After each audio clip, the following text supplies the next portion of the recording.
Alhamdulillah, alhamdulillahillazi an'amana min ni'matil iman wal islam wa nusalli wa nusallimu ala khairil anam sayyidina Muhammad wa ala alihi washabbihi ajma'in, amma ba'du. Hal penting bagi umat Islam Indonesia adalah mengetahui sejarah agama mereka. Bagaimana kebid'ahan muncul dan menyebar di Jawa dan di wilayah lainnya. Yang demikian itu agar umat Islam tidak tertipu oleh propaganda orang-orang di luar Ahlus Sunnah wal Jamaah. Kebid'ahan yang dimaksud adalah munculnya gerakan Wahabi. Azabiku semua yang rahmati Allah, ulama besar Indonesia, pendiri Nahdlatul Ulama, Hadratus Syekh Kiai Haji Hasyim Asy'ari, sejak dulu telah memberikan peringatan kepada umat Islam terkait kemunculan dan penyimpangan kelompok Wahabi. Beliau jelaskan pada pasal khusus dalam kitab monumentalnya, yaitu kitab Risalah Ahlus Sunnah wal Jamaah.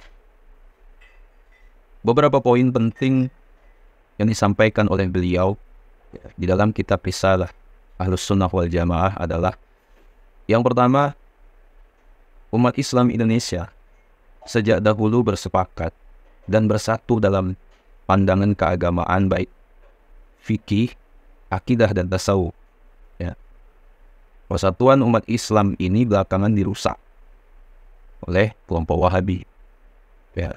Dalam sejarah Islam, Wahabi adalah perusak persatuan umat Islam, dan hingga kini mereka tetap sebagai perusak. Dan yang kedua, sekitar awal abad 14 Hijriah, muncul perselisihan di antara dua paham Ahlus Sunnah wal Jamaah dan paham Wahabi, sehingga umat Islam terpecah belah. Umat Islam Salafi, kaum salaf, atau yang dikenal sebagai paham Ahlus Sunnah wal Jamaah, yang tetap berpegang teguh pada tradisi ulama, bermazhab, cinta pada Ahlul Bait, cinta waliullah, cinta orang soleh, melakukan tabarruk, mengharap berkah, ziarah kubur, talqin mayit, meyakini syafaat, bertawassul, dan lain sebagainya. Salafin yang dimaksud di sini adalah penganut salafus soleh yang asli, bukan kaum Wahabi.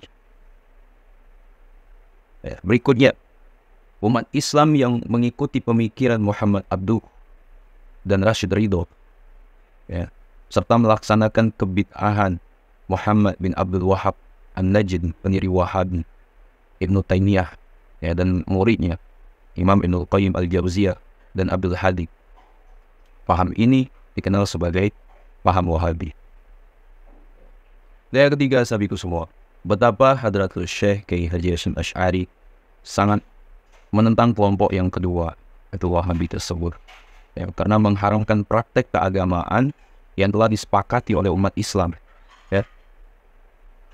Kemudian yang keempat, Hadratul Syekh Kiai Haji Hasyim Asy'ari juga mengutip perkataan sebagian ulama, bahwa kelompok kedua, itu Wahabi tersebut, bagaikan duri dalam daging yang merusak keutuhan umat Islam, bahkan menjadi cobaan berat bagi umat Islam.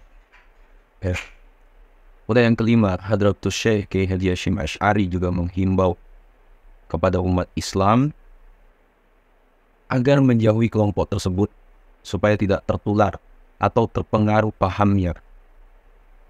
Beliau mengibaratkan mereka sebagai kelompok yang terkena lepra dan suka mempermainkan agama.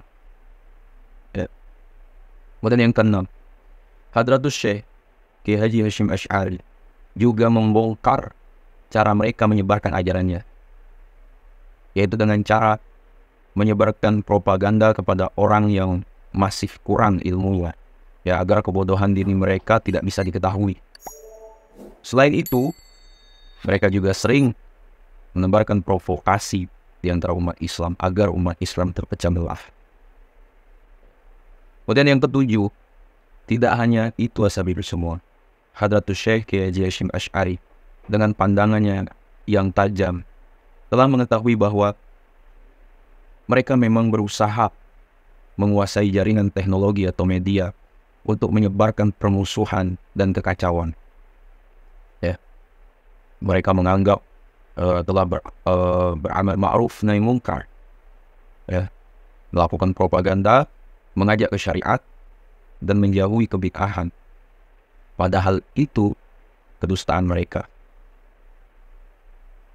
Allahumma salli ala sayyidina Muhammad wa ala sayyidina Muhammad. Sahabatku semua yang dimuliakan Allah, mungkin itu yang dapat saya sampaikan. Ya, jangan berhenti pada video ini, ya, tapi terus ya kita lanjutkan, terus berguru, ya, dan menambah referensi agar wawasan kita luas dalam beragama. Mungkin itu dapat saya sampaikan. Sekitar video ini bermanfaat ya Allah pada orang kita cintai, dan juga yang besar kakak media sosial yang lainnya agar jauh lebih bermanfaat dan Allah. Assalamualaikum warahmatullahi wabarakatuh.